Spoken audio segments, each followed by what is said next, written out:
आप सभी का स्वागत है सबलाइम क्लासेस में। आज हम चर्चा करने जा रहे हैं शिक्षा के अंतर्गत समाजशास्त्र की। शिक्षा का समाजशास्त्र और दूसरा विषय है शैक्षिक समाजशास्त्र। देखिए, समाजशास्त्र तो हमें पढ़ना ही पढ़ना है अगर हम नेट की तैयारी कर रहे हैं या असिस्टेंट प्रोफेसर की तैयारी कर रहे हैं एजुकेशन सब्जेक्ट से। तो एक आपने सिलेबस में भी देखा होगा, समाजशास्त्र मतलब समाजशास्त्र से संबंधित किस किस तरीके से शिक्षा हो सकती है।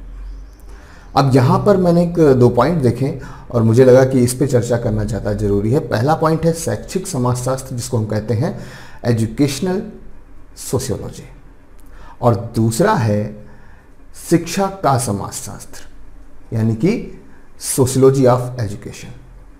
तो यहाँ पर दो विषय हैं, दोनों मिलते जुलते हैं, लेकिन दोनों को समझना बहुत ज़रूरी है। दोनों को मैं थोड़ा सा आपको अभी बता देता हूँ हल्का सा, फिर मैं अपने नोटबुक के ले चलूँगा आपको, वहाँ पे बात करेंगे उस पर। तो सीधे सीधे एक सिंपल वे में आप समझ लीजिए, जो शैक्षिक समाजशास्त्र है एक पुराना विषय था और शिक्षा शास्त्र का विषय था। पुराना था मतलब अब उसका प्रयोग लगभग लगभग ना के बराबर है, बंद हो चुका है। लेकिन जो शिक्षा का समाजशास्त्र है, आज उसी का प्रयोग हम समाजशास्त्र में कर रहे हैं, समाज में कर रहे हैं, शिक्षा में कर रहे हैं। लेकिन आज वो नया विषय बन चुका है। किस तरीके से बदलाव हुआ, क्यों बदलाव हुआ, क्यों भ्रम की स्थिति पैदा हुई, इस पर हम आज विस्तृत चर्चा करेंगे, ठीक है। और दोनों में कहाँ कहाँ पे प्रश्न आ सकते हैं, कहाँ कहाँ पे भ्रम की स्थिति पैदा हो जाती है कि भाई कौन सा आंसर सही होना चाहिए, समझेंगे आज के शैक्षिक समाजशास्त्र और शिक्षा के समाजशास्त्र के विषय में। तो चलिए चलते हैं नोटबुक पे। और आज का विषय बहुत महत्वपूर्ण है, बिल्कुल भी चूक मत करिएगा, वीडियो को पूरा देखिएगा। कभी मैं कहता नहीं हूँ ये बात, लेकिन आज मैं जरूर कह रहा हूँ कि छोटी छोटी बातें भी इंपॉर्टेंट हैं आज के विषय में। तो चलते हैं नोटबुक पे।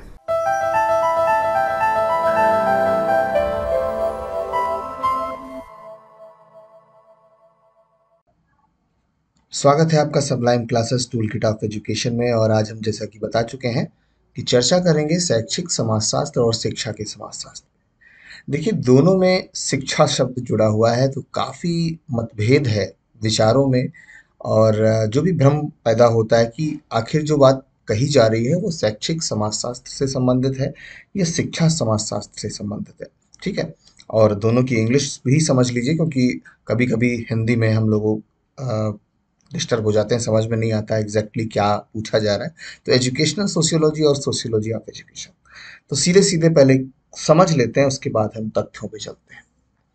तो यहाँ पे शैक्षिक समाजशास्त्र और शिक्षा का समाजशास्त्र दो शब्द है। सबसे मोटी मोटी जो बात है वो मैं आपको बता दूं, तो शैक्षिक समाजशास्त्र यानी कि एजुकेशनल सोशियोलॉजी है, ये शिक्षा शास्त्र से संबंधित है, ठीक है। कभी प्रश्न बन जाए कि आखिर इन दोनों में कौन सा शिक्षा शास्त्र पे ज्यादा जोर देता है, तो शैक्षिक समाजशास्त्र।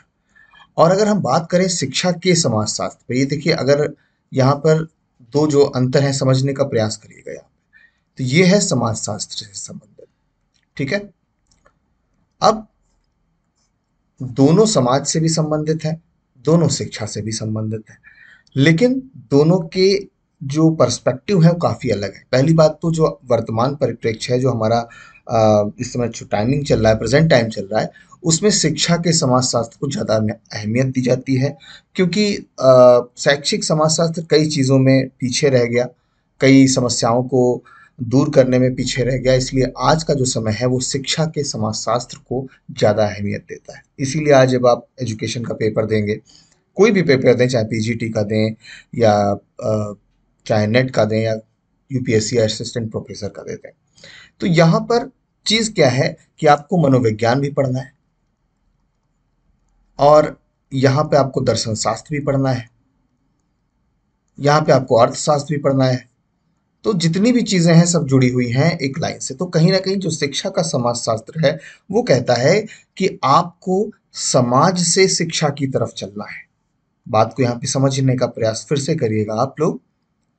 समाज से स्टार्ट होगी से और हमें बढ़ना है शिक्षा की तरफ, यानी कि समाज में क्या है, किस तरीके की शिक्षा हमें चाहिए, और उसी को हम आगे बढ़ाते हैं। मान लीजिए एक भाषा का हम उदाहरण ले लेते हैं।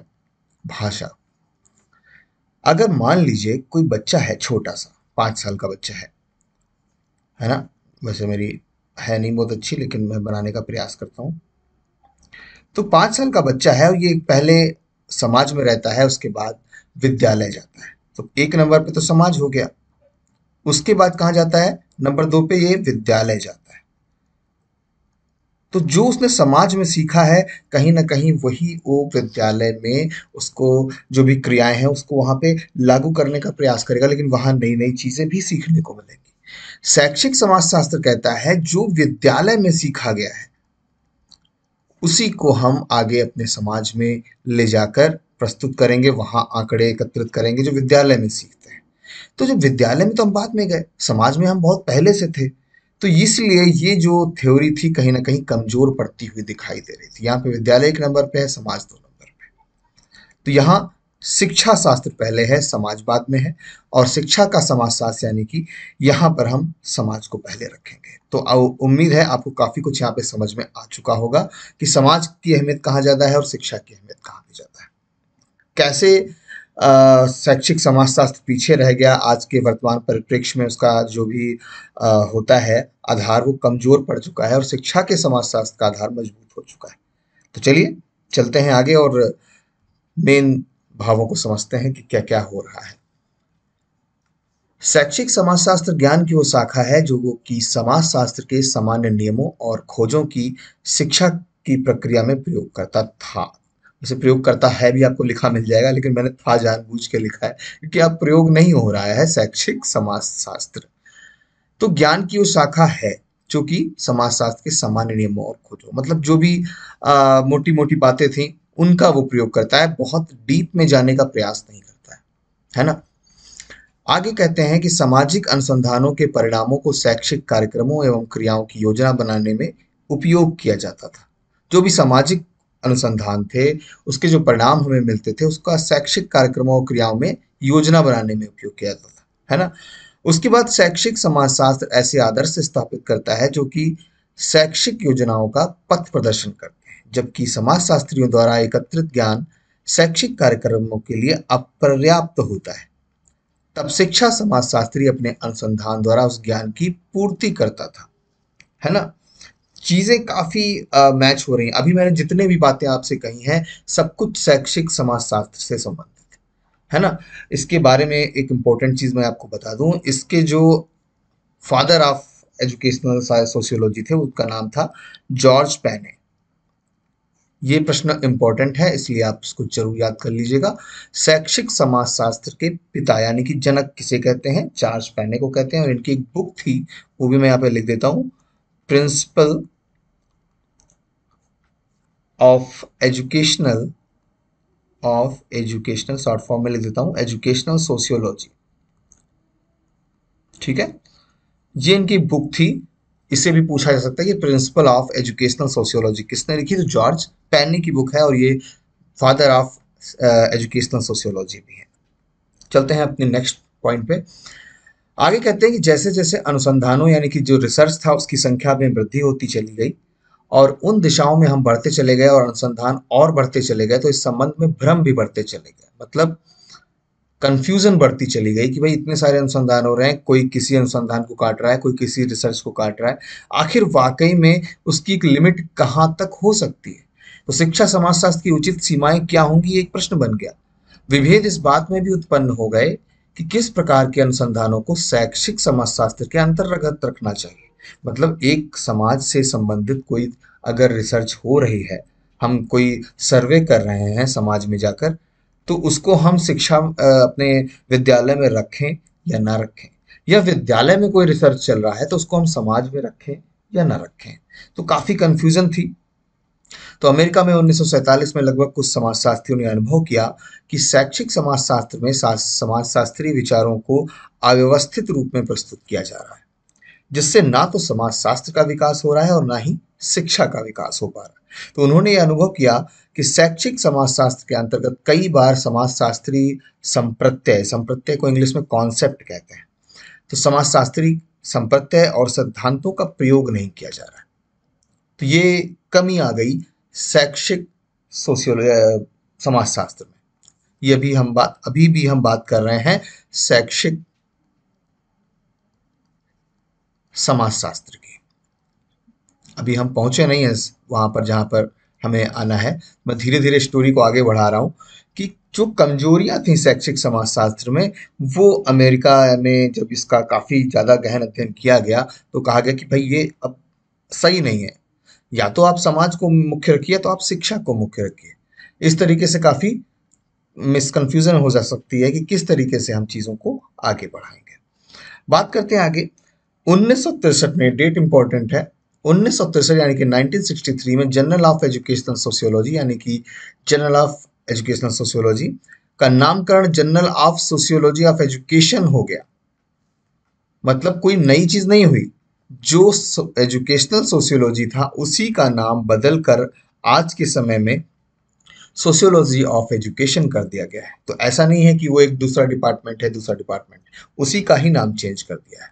तो 1928 में एंजल ने एक दृष्टिकोण प्रस्तुत किया कि शिक्षा का समाजशास्त्र केवल शुद्ध विज्ञान की एक शाखा है, और उसने उस ज्ञान के क्षेत्र को शिक्षा का समाजशास्त्र कहना अधिक पसंद किया। ठीक है, ये तो एक कथन हो गया उनके अनुसार, एंजल के अनुसार। काफी कभी कभी कुछ इंपॉर्टेंट कोटेशंस आ जाती हैं जिसमें ये जो कोटेशन है काफी इंपॉर्टेंट है। अब हम बात करते हैं शैक्षिक समाजशास्त्र और शिक्षा के समाजशास्त्र में वाकई में क्या अंतर है। अभी तक तो काफी कुछ आपने समझने का प्रयास किया, लेकिन मैं यहीं पे आपको एक छोटी सी बात बताना चाहता हूं कि जो शैक्षिक समाजशास्त्र है, आप ऐसे समझ सकते हैं कि हमें कभी कभी घरों में, जो हमारा घर होता है ना, तो घर का एक कॉन्सेप्ट बना देते हैं। तो जो घर होता है हमारा, उसमें कभी कभी हमें जरूरत होती है टेक्नीशियन की। मान लीजिए हमें एक बल्ब जलाना है, तो टेक्नीशियन उस तार को किस तरीके से सही करना है, कहाँ पे फॉल्ट आ रही है, तो एक टेक्नीशियन बहुत आराम से उसको सही कर लेता है। कभी कभी हम लोग नहीं सही कर पाते। लेकिन अगर ये बात कही जाए कि वो जो तार है उससे करंट फ्लो होके बल्ब तक पहुंचेगा कैसे, ये खोज कैसे होगी, भाई एक टेक्नीशियन तो खाली उस चीज को सही कर सकता है, लेकिन जब उस चीज की खोज करनी होगी तो कभी कभी ना कभी उसकी खोज हुई होगी कि करंट फ्लो कैसे होगा, बल्ब जलेगा कैसे, एडिसन ने कैसे बल्ब की खोज की थी। ये सारी चीजें हमारे दिमाग में आती हैं। तो वो होता है शिक्षा का समाजशास्त्र।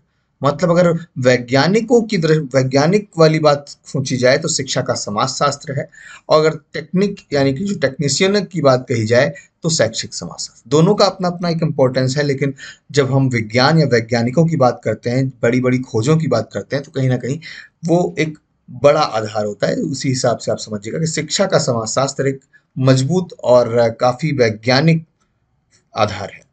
तो इसमें कौन कौन से अंतर हैं उस पर बात करते हैं। जेनसन ने अपनी पुस्तक सोशियोलॉजी ऑफ एजुकेशन में दोनों के अंतर को स्पष्ट करते हुए तर्क दिया कि शैक्षिक समाजशास्त्र की समस्याएं शिक्षा के क्षेत्र से उत्पन्न होती हैं, जबकि शिक्षा के समाजशास्त्र की समस्याएं समाजशास्त्र के क्षेत्र से उत्पन्न होती हैं। कितना बेहतरीन तरीके से समझाने का प्रयास किया है। जो भी समस्याएं शैक्षिक समाजशास्त्र में है वो शिक्षा के क्षेत्र में, मतलब विद्यालय में उत्पन्न हो रही हैं, या शिक्षा के कोई इंस्टीट्यूट है उसमें उत्पन्न हो रही हैं। लेकिन अगर हम शिक्षा के समाजशास्त्र की बात कह रहे हैं तो वो समाजशास्त्र से उत्पन्न हो रही है, जो कि मैंने आपको स्टार्टिंग में बता दिया था। शैक्षिक समाजशास्त्र का अध्ययन एक व्यवहारिक क्षेत्र है जो कि शैक्षिक समस्याओं से तार्किक संबंध रखता है, और शिक्षा के समाजशास्त्र का प्रमुख उद्देश्य शैक्षिक घटनाओं, संस्थाओं के सामाजिक पक्ष की खोज करना है। यहाँ पर जिन समस्याओं का परीक्षण किया जाता है वे प्रमुख रूप में समाजशास्त्र से संबंधित होती हैं। तो कुल मिला के ये दोनों कथन इस चीज पे फोकस डाल रहे हैं कि जो एजुकेशनल सोशियोलॉजी है वो शिक्षा शास्त्र यानी कि एजुकेशन से रिलेटेड है, और जो सोशियोलॉजी ऑफ एजुकेशन है वो सोशियोलॉजी से संबंधित है। इतना अंतर तो आपको अच्छे से समझ में आ ही गया होगा कि कौन किससे संबंधित है ना। यहाँ पे दो तीन लाइनें और स्पष्ट कर देता हूँ। शिक्षा के समाजशास्त्र का प्रमुख उद्देश्य शैक्षिक घटनाओं, संस्थाओं के सामाजिक पक्ष की खोज करना है। अब संस्थाओं में भी सामाजिक पक्ष हैं, उस पर फोकस ज्यादा है। आप बात समझिएगा, यहाँ पर विद्यालय में किस तरीके की शिक्षा है वो बात की बात है, लेकिन संस्थाओं के जो सामाजिक पक्ष हैं उनको समझना ज्यादा जरूरी है कि एक बच्चा किस प्रकार की सामाजिकता को समझता है, किस तरीके से वो समाज और विद्यालय के बीच में एक रिलेशन बना पा रहा है कि नहीं बना पा रहा है। तो समाज को ज्यादा फोकस किया जा रहा है सोशियोलॉजी ऑफ एजुकेशन में। अब हम शैक्षिक समाजशास्त्र के कुछ पॉइंट पे नजर डाल लेते हैं। तो ये मूलतः शिक्षा शास्त्र का अंग था, बार बार इस बात को रिपीट किया जा रहा है, तो ये अच्छे से आपके दिमाग में बैठ चुका होगा। ये मिश्रित या प्रयुक्त समाजशास्त्र था, अर्थात यह एक प्रकार से शैक्षिक तकनीकी था। तो मतलब मिश्रित है और अप्लाइड सोशियोलॉजी है, मतलब यहाँ पे सोशियोलॉजी को कहीं ना कहीं अप्लाई किया जा रहा है। छोटी मोटी लैंग्वेज में आप समझने का प्रयास करिएगा कि अगर किसी भी मुख्य आधार को, मान लीजिए किसी चीज का आधार जो है वो शिक्षा शास्त्र है, और उसमें कुछ चीजों में हम समाज या समाजशास्त्र को अप्लाई करते हैं, तो ये एक प्रकार से मिश्रित कर दिया गया, लेकिन आधार उसका शिक्षा शास्त्र ही है। तो एक प्रकार की शैक्षिक तकनीकी को हम समाज पर लागू करके देखना चाहते हैं। इसके बाद है ये ठोस वस्तुनिष्ठता और विश्लेषण पर आधारित नहीं है। यहाँ पर वस्तुनिष्ठता नहीं है। वस्तुनिष्ठता का मतलब आप समझते हैं ऑब्जेक्टिविटी, और ऑब्जेक्टिविटी वहीं पे होगी जहां पर कोई बात काफी ज्यादा जो है वैज्ञानिक रूप में रखी जाए। और मैंने आपको अभी बताया था कि जो वैज्ञानिक पक्ष होता है वो शिक्षा के समाजशास्त्र से संबंधित होता है। तो विश्लेषण, संश्लेषण, ये सब कहाँ पे देखने को मिलेंगे? जो वैज्ञानिक पक्ष होगा। इसलिए यहाँ पर वस्तुनिष्ठता नहीं है। तो ये प्रश्न बन जाएगा आपका कि किस संप्रत्यय यानी कि कॉन्सेप्ट में वस्तुनिष्ठता ज्यादा देखने को मिलती है? वो शिक्षा के समाजशास्त्र में ज्यादा देखने को मिलती है। इस क्षेत्र का अधिकांश शोध जो है सतही था, मतलब ऊपर ऊपर सतह पर, और शिक्षण अव्यवस्थित था। हमने आपको बताया ना, एक टेक्नीशियन एक काम करता है कि भाई आपका काम चल जाए, आप खुश हो जाओ। तो शिक्षण क्या है? उसमें काम किया कि हाँ चलो आज ऐसे पढ़ लेंगे, रट लेंगे, याद हो जाएगा। अब रटना तो अच्छी चीज नहीं होती है, लेकिन हम कभी कभी रट के अपना काम पूरा कर लेते हैं। तो इसी तरीके से आप समझ लीजिए कि हम रटने का काम इसमें कर रहे हैं। तो वो एक बॉर्डर पे काम किया, हो गया तो ठीक, नहीं हुआ तो दूसरे तरीके से कर लिया। तो ये एक प्रकार का व्यवस्थित क्रियाकलाप नहीं हो सकता। इसके बाद लिखा है, अधिकतर शैक्षिक समाजशास्त्री उन सामग्रियों से भी संबंधित रहते थे जो वस्तुतः समाजशास्त्रीय नहीं होती थी। अब बताइए, जब शैक्षिक समाजशास्त्र है तो समाज से तो जुड़ना चाहिए उसको, लेकिन कई क्रियाकलाप तब ऐसे भी देखने को मिल रहे थे जो समाजशास्त्र से संबंधित नहीं होते थे। शैक्षिक समाजशास्त्र में आगे देखते हैं। शैक्षिक समाजशास्त्री अपना विश्लेषण पाठशाला यानी कि स्कूल से शुरू करता था और बाहर समाज की ओर ले जाता था। वहां से अपने तथ्य संग्रह करके लाता था, तब उनका अध्ययन करता था। तो जब कोई एजुकेशन विद्यालय से शुरू हो रही है और फिर समाज की तरफ जा रही है, तो वो शैक्षिक समाजशास्त्र है। शैक्षिक समाजशास्त्र सुझावों और प्रतिमानात्मक सिद्धांत के स्थापन की दिशा में एक प्रयास था। तो यहाँ पर सिर्फ सुझावों की बात हो रही है कि भाई ऐसा करके चेक कर लेते हैं, है ना। भाई आपने तो पता है राय देने वाले बहुत सारे होते हैं, तो हम एक प्रतिमान छोटा मोटा बना लेते हैं। चलो ठीक है, आज से ऐसा देख लेंगे, कल से हम अपना प्रतिमान चेंज कर दिया, आज हम रट लेंगे, कल ऐसा करते हैं जोर जोर चिल्ला के पढ़ लेंगे, परसों हम चलो एक सिद्धांत पे काम कर लेंगे, हाँ भाई इस तरीके से ठीक है, याद कर लेते हैं, तुम पढ़ो ये दोहराएं। इस तरीके से हमने एक प्रतिमान बना लिया और उसी ढर्रे को आगे बढ़ाते जा रहे हैं। तो ये समाज कहीं ना कहीं उस चीज को एक्सेप्ट भले कर ले, लेकिन वो एक मजबूत आधार नहीं हो सकता। इसके बाद शैक्षिक समाजशास्त्री शिक्षा प्रशासकों और शैक्षिक समस्याओं के हल प्रदान करने और प्रसन्न करने में उत्सुक रहते थे। जो मैंने बताया कि आप किसी काम को पूरा कर लोगे जैसे तैसे ना, तो खुश तो जरूर हो जाओगे, लेकिन वो काम हमेशा अधूरा रहेगा जिसको आपने जैसे तैसे निपटा दिया, है ना। कमरा साफ करना है, झाड़ू लगा दी, कमरा साफ हो गया, लेकिन वाकई में कमरे को किस तरीके से साफ करना चाहिए, किस तरीके से झाड़ू लगानी चाहिए, या हम अगर शिक्षा की बात करें, कोई चीज, कोई सिद्धांत हमें कब तक याद रहेगा? जब हम उसका वाकई में प्रैक्टिकल करेंगे। या हमें कोई समस्या हो रही है, कोई बच्चा गणित में बहुत अच्छा है ना, कोई बच्चा गणित में बहुत अच्छा है, और हम उसको भाषा पे जोर देने की बात करें, नहीं नहीं तुम तो इंग्लिश, हिंदी, संस्कृत, उर्दू जो भी है सारी सीखोगे, नहीं। तो वो जब गणित में अच्छा है तो हम उसमें कहीं ना कहीं वैज्ञानिक पक्ष लाने का प्रयास करेंगे कि आखिर मनोविज्ञान की सहायता से हम उस चीज को कोलैबोरेट करके सीखेंगे कि भाई वो भी सीख लो लेकिन गणित अपनी अच्छी कर लो। तो मनोविज्ञान का प्रयोग यहाँ तो होगा नहीं।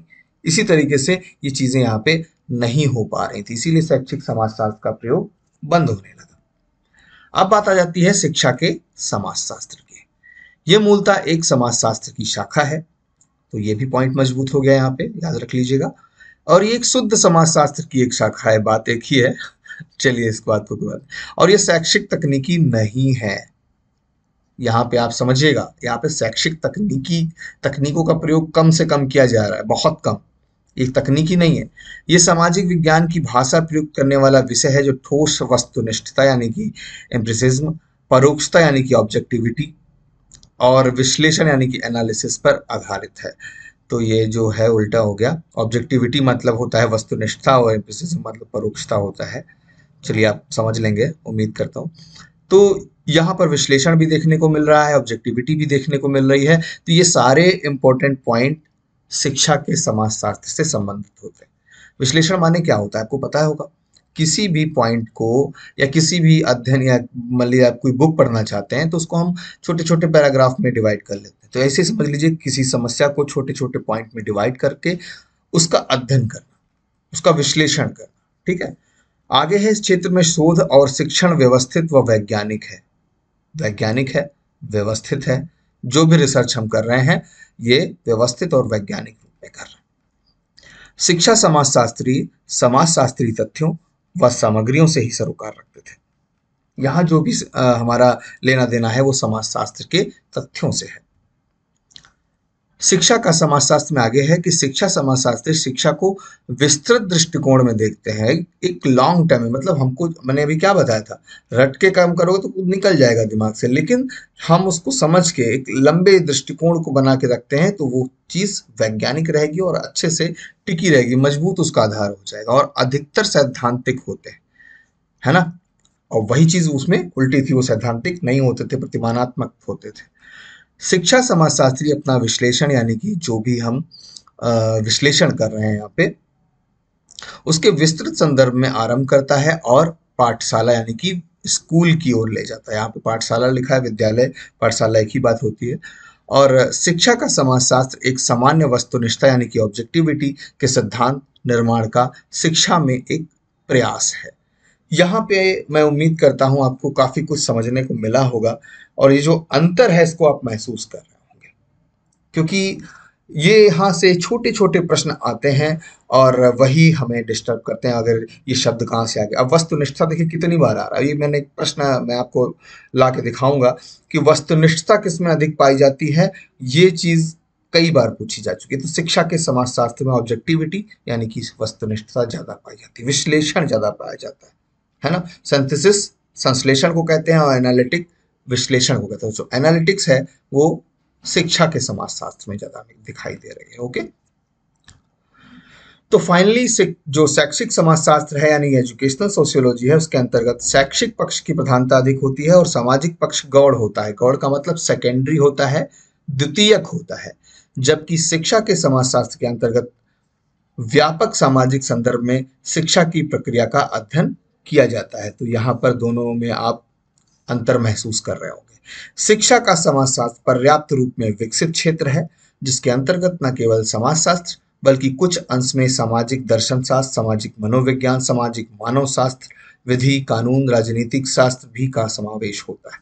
तो यहाँ पे काफी विषयों का समावेश है, जिससे हम अपने शिक्षा के समाजशास्त्र को और बढ़ाकर देखते हैं और व्यवस्थित करके देखते हैं। तो ये एक इम्पॉर्टेंट टॉपिक है और उम्मीद करता हूँ आपको ये समझ में आया होगा, और इससे संबंधित जो भी प्रश्न होंगे जल्दी ही आपके सामने होंगे आने वाले वीडियोस में।